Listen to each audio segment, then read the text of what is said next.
idea of burning calories is, it's a bit of a misnomer, because we literally burnt these different foods to see, or these different substances like, carbohydrates and proteins and fats, and actually burned them to see how much energy they gave off.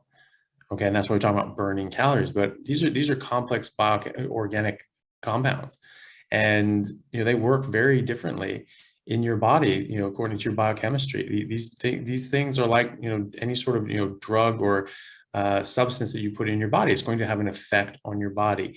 And so just the idea that just these are interchangeable units of energy is absolutely nonsensical. And, anyone who thinks that has really not thought about it.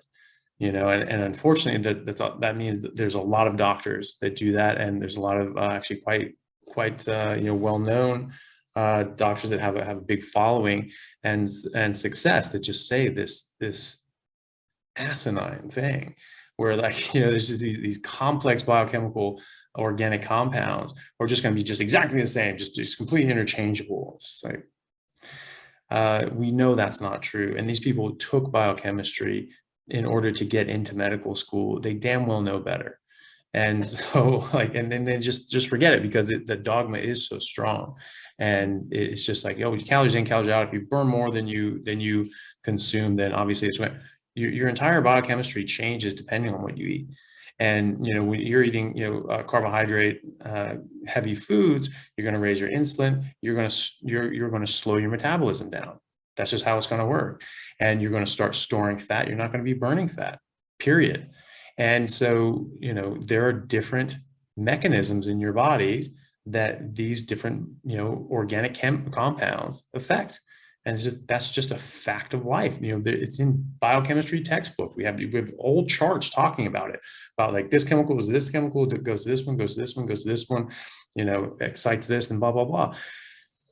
Like, this is just hard facts. And then we see this also in practice, because we see people like yourself that, work hard, push, or people that are starving themselves and just not losing weight. They're not burning fat. My mom was one of these people. After she had me, she had a difficult time, getting her body back in order and losing weight. And she was very self-conscious about this. She did not like it.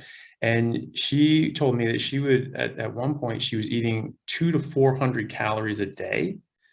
And she was running for like 2 hours in the morning and 2 hours at night. And she could not lose weight past a certain point. She just could not. And she was very depressed over it. But she got in crazy shape, which is great. And she said that, that allowed her to be healthy enough to have my younger brother, who was the fifth. So I was the fourth, he was the fifth.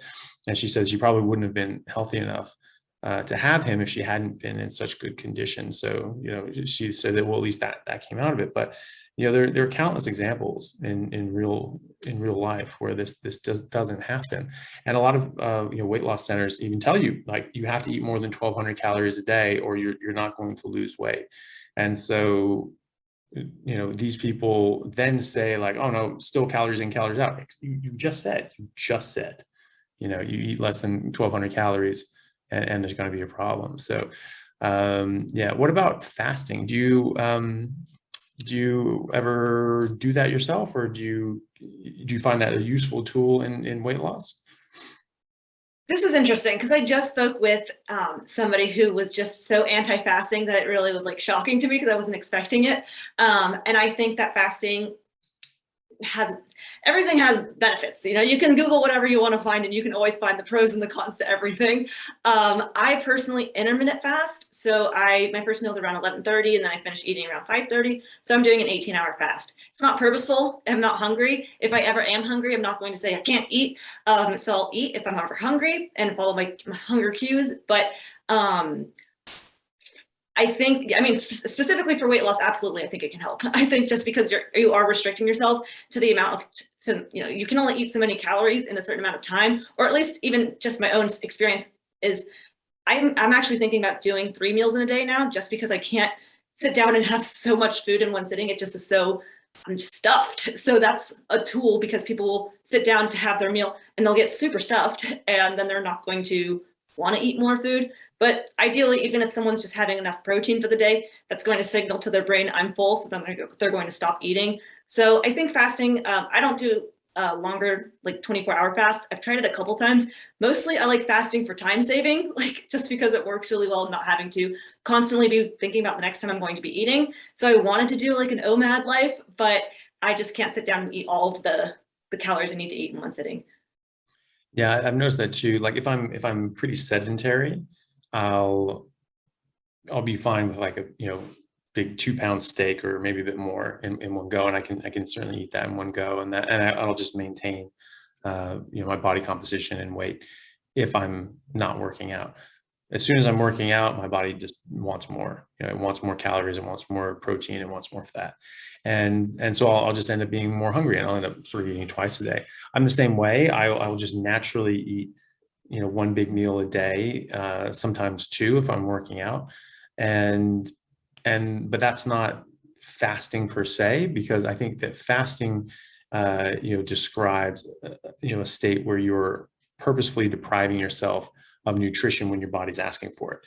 I'm hungry, but no, I'm fasting today. And so you're purposely saying that, as opposed to I'm just not hungry. I just don't want to eat. I think that's just your body's natural rhythm and responses. I think that a lot of people have very good success just listening to their body, and that most people's bodies understand what they want when you allow them to.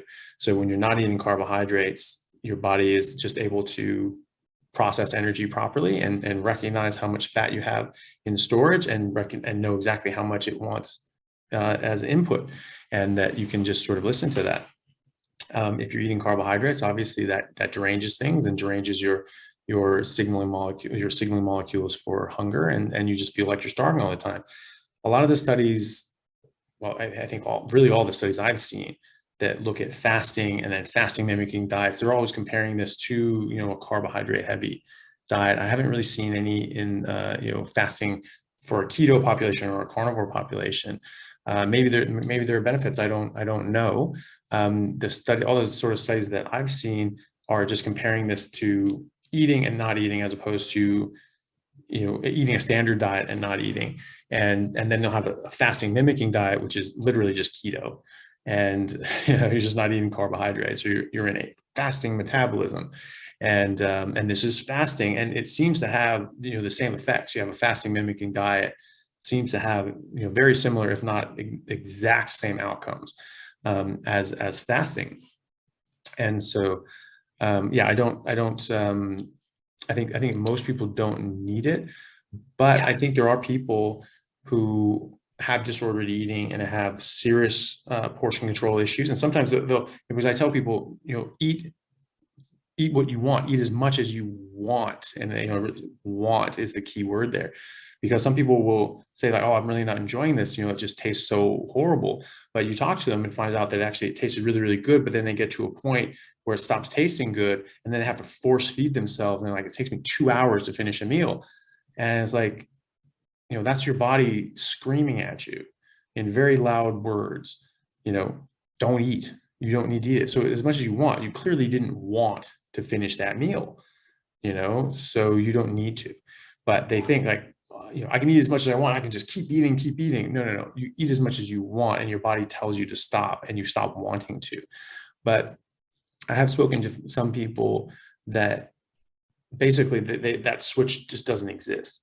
And if they're eating fatty food, probably because they've been so nutrient deprived for so long, a lot of the few people I'm referring to specifically here had a history of anorexia and disordered eating in that manner. And once they started eating fat, they were first very nervous about it, but they were just like, oh my God, I love it. But they literally couldn't eat enough. I could just keep eating it all day. And I'm like, well, your body probably really, really wants it.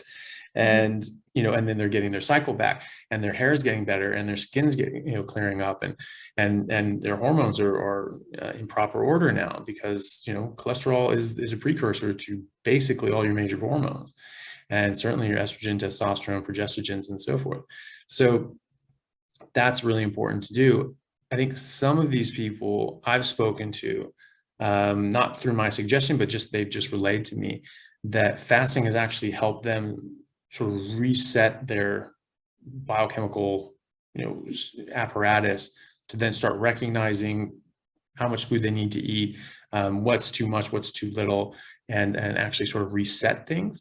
And I do know, one of the functional medicine doctors that I work with here in Perth, Dr. Rensburg, he's been doing this for 40 years. He's had very, very good results with, large scale weight loss with, fasting 1 day a week.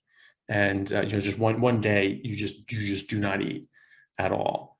And he's sort of tried both ways, and he finds that that's a good way of doing it. But at the same time, he wasn't doing carnivore that whole time. He has actually switched and started suggesting that. So it'd be interesting to see what the data comes back with, fasting in a population, of people on carnivore.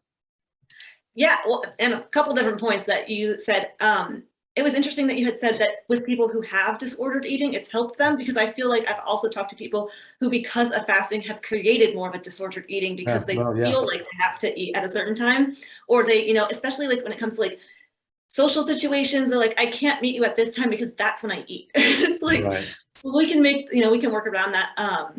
And also I didn't even mention too that with the fasting, like I said, it's restricting your calories at a certain time. So not everyone, that's why I think it's so helpful with weight loss, is because people are just kind of naturally going to eat less calories when they're doing that, which then it's going to, impact their hormones eventually over time. So I think that the idea of fasting more for autophagy and cell turnover, I like that more than for weight loss, just because I feel like it, can impact people's hormones so much that they become fat. They're fasting all the time, that they are not going to hit that weight loss because their metabolism is going to slow down. The other thing is I wanted to mention that because you were talking about, I think you said anorexia, something where I was like, I've also had people who start eating carnivore and they're craving that fatty meat, or they're craving, foods that they've been so deprived of having this nutrition that they gain weight initially, and then the weight will fall off once their hormones become more imbalanced. So for me, weight loss is a hormonal process. So that's where mostly I'm like, let's fine tune the hormones and get the hormones back in place. And so if you gain weight initially, I know that is like the last thing people want to do when they're trying to lose weight, but it's going to be more of a long-term solution than I'm going to lose weight for a month and then it's going to come back. Yeah, I think that's the thing too. There are, a certain subset of people that even if they're overweight and they start turning to carnivore, most people, lose weight quite readily, and their body composition changes dramatically, but some don't, and some stay the same weight or even put on weight. I was talking to Kelly Hogan, and she said she was one of these people, and it was 6 months of really being strict, just meat and water for 6 months. And she, had put on weight, and she said, I really wasn't putting on muscle. I was basically saying the same, fat composition, maybe putting a little more. I think some of that would certainly be some muscle composition, but, she was saying that it wasn't all of it. And then after 6 months, all of a sudden, just a switch clicked, and it just started pouring off of her.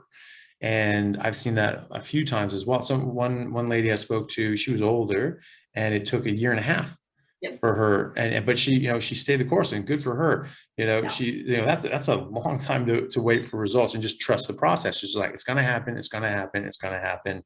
And either way, eating any other way is going to be less healthy, and I'm going to have more problems. And I think that's a very good way of looking at it too, is that I didn't get the exact results I wanted right now, so I'm going to go back to eating cake. Like, probably not the best idea, because going back to eating the other way is certainly not going to get you where you want to go. Whereas this eventually will, and does. I would wonder if these people who had a lot of deprivation, caloric deprivation, nutrient deprivation for such a long time, who are just craving fat and really want and are putting on some weight, if, like you say, at some point their body's just trying to load up on us, because it's basically saying, we've been starving for so long, we're going to die now, so we need to pack everything in. At some point, it's just going to be like, okay, I think we're okay now, and sort of click over, and then lose the weight and go back to a more ordered way of eating, and being able to find satiety. as well, and have a more typical experience with this. I'd be curious to see that. Hey guys, just want to take a second to thank our sponsor, Carnivore Bar. I don't promote many products because honestly, all you need to be healthy is to just eat meat. For those times that you're out hiking, road tripping, or stuck at work and you want a nutritious snack that is just meat, fat, and salt if you want it, the Carnivore Bar is a great option. So I like this product not because it's just pure meat, but also because I want the carnivore market to thrive as well. And the more we support meat-only products, the more meat-only products there will be available in the mainstream. So if this sounds like something you'd like to get behind, check it out using my discount code Anthony to get 10% off, which also applies to subscriptions, giving you 25% off total. All right, thanks guys. 100%. I exactly, when people, it's like their body is so starved that now it's just holding on to it, thinking this is going to happen again. And then once the body's fully like, I'm safe, it's okay, then then it'll do the right thing. Yeah, I would expect so as well. Yeah. All right. So what about some, like, obviously you looked into this a lot. You talked to a lot of people with a lot of different sorts of approaches. What are, and you're coaching people as well. What are some, some pitfalls and things to do, like some do's and don'ts when approaching a carnivore lifestyle? I would say it's so helpful to see what people are doing online because it gives you an idea of meal plans and like, okay, this person's that height, this is how much they're eating. But at the same sense, I think copying people is a big pitfall. I mean, specifically, I thought eggs were the bee's knees. They're like a multivitamin for me. Ate eggs for over a year until finally I was like, I am allergic to, or I have some sort of reaction to eggs, so I need to stop. And then I'm not even kidding, I got hundreds of people messaging me being like, Lily, because of your video, I stopped having eggs for a week. My itching in like private parts and like places like I would not expect them to be having itching from eggs, went away. And they're like, thank you for sharing that because it's helped me so much. But in the same sense, I don't want everyone to think that they're all allergic to eggs just because I'm not having success with it right now. And I think I can fix this, but so copying people is a big pitfall. And then of course too, because people are so used to that, we need to eat less, move more. They come to this same way of eating, doing that same thing. And then also just not making it sustainable. I think a lot of times people think I have to do beef only. I think if you can afford lamb, if you can do organ meats, if you can do fish, oysters, shrimp, sardines, I mean, I think the more the better because it's going to get you excited to have meals. I know if I was just doing the same meal, depending on the person, of course, but it just adds like more excitement when you have more variety and it makes it more sustainable. And it also makes you feel like when you go out to eat, it's not, well, there's nothing for me. It's like, well, you can do chicken, you can do, steak and eggs, you can do sausages, you can do bratwurst. So I think coming into it without, I have a video on my channel where I say there's 101 plus carnivore foods. People don't even realize you can do chuck roast, you can do ribs, you can do, there are so many different things people can do. So I would explore that and do as many different things and test things out too. And I would also say not get too rigid where it's like I can only eat 1 meal a day or 2 meals a day, or I eat just this food every single time. And I'm that person, so do as I say, but not as I do. But I do have the same meal for my first meal of the day just because I do really enjoy it and I look forward to it. But if someone's miserable eating it, it's not gonna make it sustainable. And also if someone I know Steak and Butter Gal. I don't know how she did it, but she went from one night eating this to the very next day flipping completely. Not me. Like I baby stepped my way into this. And there are going to be both personality types. So just knowing what kind of personality type do you have, because you don't have to do it. The rules say you can only eat it this way. It's like, what's gonna be your long-term success? And then try reintroducing something. Reintroduce pork, see how it goes. Reintroduce whatever it is that you want to try. And then that's what I love about carnivore so much is it gives you like a great baseline normal that it's so easy to tell. Is it coffee? Is it supplements? What is it? Yeah.